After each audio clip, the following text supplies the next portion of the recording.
আজকে যেই রেসিপিটা আপনাদের সাথে আমি শেয়ার করতে যাচ্ছি সেটা অনেকেই রান্না করতে পারেন। তো আমি কিভাবে রান্না করি আপনাদের সাথে শেয়ার করব। হে এভরিওয়ান, আসসালামু আলাইকুম, welcome back to my new another cooking video.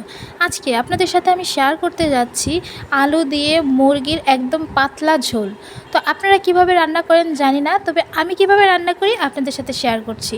প্রথমত আমি এখানে একটা কড়াই নিয়ে নিয়েছি, এখানে সয়াবিন তেল দিয়ে দিয়েছি, আর এখানে আলুগুলো ভেজে নিচ্ছি। এখানে হালকা একটু লবণ আর হলুদ দিয়ে আমি আলুটা মেখে রেখেছিলাম, এখন জাস্ট একটু ভেজে নেব কিছুক্ষণের জন্য। খুব কড়া করে ভাজিনি, অল্প একটু ভেজে নিয়েছি দেখতে পাচ্ছেন। তো এই পর্যায়ে আমি নামিয়ে নিচ্ছি। ওই কড়াইয়ে আমি আবারও একটু তেল দিয়ে নিয়েছি, তারপরে এখানে দারুচিনি, তেজপাতা, তারপরে কিছু এলাচ, তারপরে দিয়ে দিচ্ছি লবঙ্গ, দিয়ে হালকা একটু ভেজে নিব। আর আমি যেহেতু বাটা মশলাই রান্না করব, তো এখানে ব্লেন্ড করেছি আদা, রসুন, পেঁয়াজ, কাঁচামরিচ সব একসাথে ব্লেন্ড করে রেখেছিলাম পরিমাণ মতো। সেই ব্লেন্ডারের মিশ্রণটা দিয়ে দিচ্ছি। এই বাটা মশলাগুলো দেওয়ার পর বেশ কিছুক্ষণ সময় নিয়ে ধৈর্য সহকারে এই মশলাগুলো ভেজে নিতে হবে। মশলার যে পর্যন্ত কাঁচা গন্ধটা না যাবে সেই পর্যন্ত ভেজে নেবেন। তারপর এখানে আমি আবারও অল্প একটু তেল ব্যবহার করছি, আমার কাছে মনে হয়েছে যে কম হয়ে গিয়েছে। তারপর এখানে একটু পানি দিচ্ছি, মশলা ভাজা হয়ে গেছে। এখন একে একে আমি গুঁড়া মশলাগুলো ব্যবহার করব। এখানে প্রথমত দিয়ে দিচ্ছি হলুদের গুঁড়া, তারপরে দিচ্ছি জিরার গুঁড়া, তারপর অল্প পরিমাণে একটু মুরগির মাংসের মশলা দিব। অবশ্যই একটু অল্প পরিমাণে আমি দেই, বেশি পরিমাণে দিলে খেতে ভালো লাগে না। আর দিচ্ছি লবণ। আপনারা চাইলে এই পর্যায়ে একটু শুকনো মরিচের গুঁড়া দিতে পারেন। আমাদের বাসায় যেহেতু শুকনো মরিচের গুঁড়াটা খায় না, তো আমি এখানে ব্যবহার করছি না।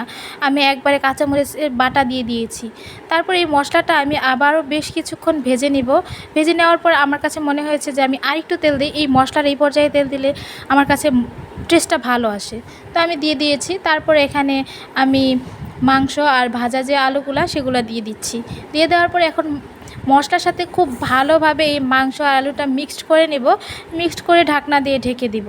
তো ঢাকনা দিয়ে ঢেকে দেওয়ার পর এই পর্যায়ে একটু পানি উঠবে, তো এখানে কিছুক্ষণ রান্না করে নিব। রান্না করে যে পর্যন্ত পানিটা না শুকাবে সেই পর্যন্ত রান্না করে নিব।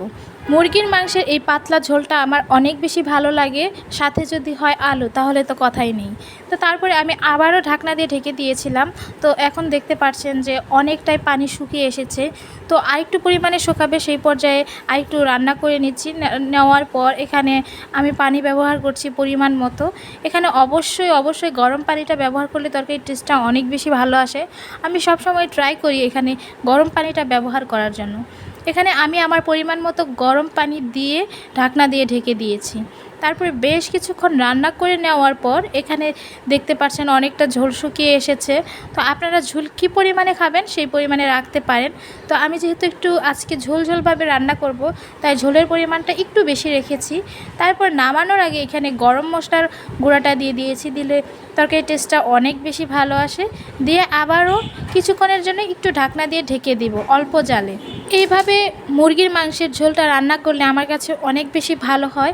আপনারা কে কে পছন্দ করেন অবশ্যই কিন্তু কমেন্ট করে জানাবেন। আর যারা রান্না করতে পারেন না, নতুন রাঁধুনি আছেন, তারা কিন্তু এটা ফলো করে রান্না করতে পারেন। এটাই ছিল আমার তরকারির একদম ফাইনাল লুক। এটা দেখতে যেমন সুন্দর ছিল, খেতে অনেক বেশি টেস্টি ছিল। আপনারা চাইলে একবার হলেও ট্রাই করে দেখতে পারেন। জানি অনেকেই রান্না করতে পারেন, আর যারা পারেন না তারা ট্রাই করে দেখতে পারেন। তো আমার ভিডিওটি আপনাদের কাছে কেমন লাগলো অবশ্যই জানাবেন। সবাই অনেক বেশি ভালো থাকবেন, সুস্থ থাকবেন। আল্লাহ হাফিজ।